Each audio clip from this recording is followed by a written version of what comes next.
Il était une fois un roi et une reine. Chaque jour, ils se lamentaient. « Ah, si seulement nous avions un enfant !» Mais d'enfant, point. Un jour que la reine était au bain, une grenouille bondit hors de l'eau et lui dit « Ton vœu sera exaucé. Avant qu'une année soit passée, tu mettras au monde une fillette. » Ce que la grenouille avait prédit arriva. La reine donna le jour à une fille. Elle était si belle que le roi ne se tenait plus de joie. Il organisa une grande fête. Il ne se contenta pas d'y inviter ses parents, ses amis et connaissances, mais il invita aussi des fées afin qu'elles fussent favorables à l'enfant. Il y en avait 13 dans son royaume. Mais comme il ne possédait que 12 assiettes d'or pour leur servir un repas, l'une d'elles ne fut pas invitée. La fête fut magnifique. Alors qu'elle touchait à sa fin, les fées offrirent à l'enfant de fabuleux cadeaux. L'une la vertu, l'autre la beauté, la troisième la richesse, et ainsi de suite. Tout ce qui est désirable au monde. Comme 11 des fées venaient d'agir ainsi, la 13e survint tout à coup. Elle voulait se venger de n'avoir pas été invitée. Sans saluer quiconque, elle s'écria d'une forte voix. « La fille du roi, dans sa 15e année, se piquera un fuseau et tombera raide morte. » Puis elle quitta la salle. Tout le monde fut fort effrayé. La 12e des fées, celle qui n'avait pas encore formé son vœu, s'avança alors. Et comme elle ne pouvait pas annuler le mauvais sort, mais seulement le rendre moins dangereux, elle dit « Ce ne sera pas une mort véritable, seulement un sommeil de 100 années dans lequel sera plongée la fille du roi. » Le roi, qui aurait bien voulu préserver son enfant adoré du malheur, ordonna que tous les fuseaux fussent brûlés dans le royaume. Cependant, tous les dons que lui avaient donnés les fées s'épanouissèrent chez la jeune fille. Elle était si belle, si vertueuse, si gentille et si raisonnable que tous ceux qui la voyaient l'aimaient. Il advint que le jour de sa 15e année, le roi et la reine quittèrent leur demeure. La jeune fille resta seule au château. Elle s'y promena partout, visitant les salles et les chambres à sa fantaisie. Finalement, elle entra dans une vieille tour. Elle escalada l'étroit escalier en colimaçon et parvint à une petite porte. Dans la serrure, il y avait une clé rouillée. Elle la tourna.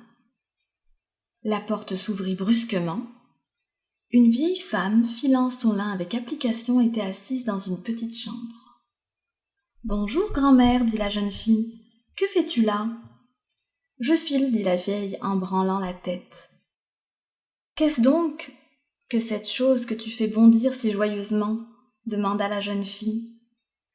Elle s'empara du fuseau et voulut filer à son tour. À peine l'eut-elle touché que le mauvais sort s'accomplit.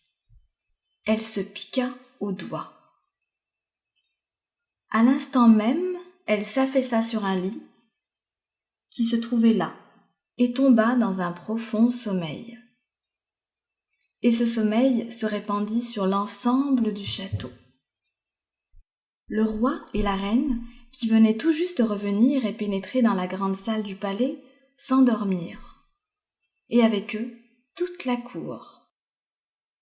Les chevaux s'endormirent dans leurs écuries, les chiens dans la cour, les pigeons sur le toit, les mouches contre les murs. Même le feu qui brûlait dans l'âtre s'endormit et le rôti s'arrêta de rôtir. Le cuisinier, qui était en train de tirer les cheveux du marmiton parce qu'il avait raté un plat, le lâcha et s'endormit. Et le vent cessa de souffler. Nulle feuille ne bougea plus sur les arbres devant le château. Tout autour du palais, une haie d'épines se mit à pousser, qui chaque jour devint plus haute et plus touffue. Bientôt, elle cerna complètement le château, jusqu'à ce qu'on n'en vit plus rien, même pas le drapeau sur le toit. Dans le pays, la légende de la Belle au bois dormant, c'est ainsi que fut nommée la fille du roi, se répandait. De temps en temps, des fils de rois s'approchaient du château et tentaient d'y pénétrer à travers l'épaisse muraille d'épines. Mais ils n'y parvenaient pas. Les épines se tenaient entre elles, comme par des mains. Les jeunes princes y restaient accrochés, sans pouvoir se détacher, et mouraient là, d'une mort cruelle.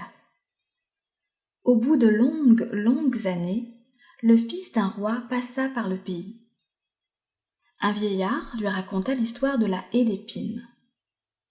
Derrière elle, il devait y avoir un château dans lequel dormait depuis 100 ans la merveilleuse fille d'un roi, appelée la Belle au bois dormant. Avec elle dormaient le roi, la reine et toute la cour. Le vieil homme avait aussi appris de son grand-père que de nombreux princes étaient déjà venus et avaient tenté de forcer la haie d'épines. Mais ils y étaient restés accrochés et y étaient morts d'une triste mort.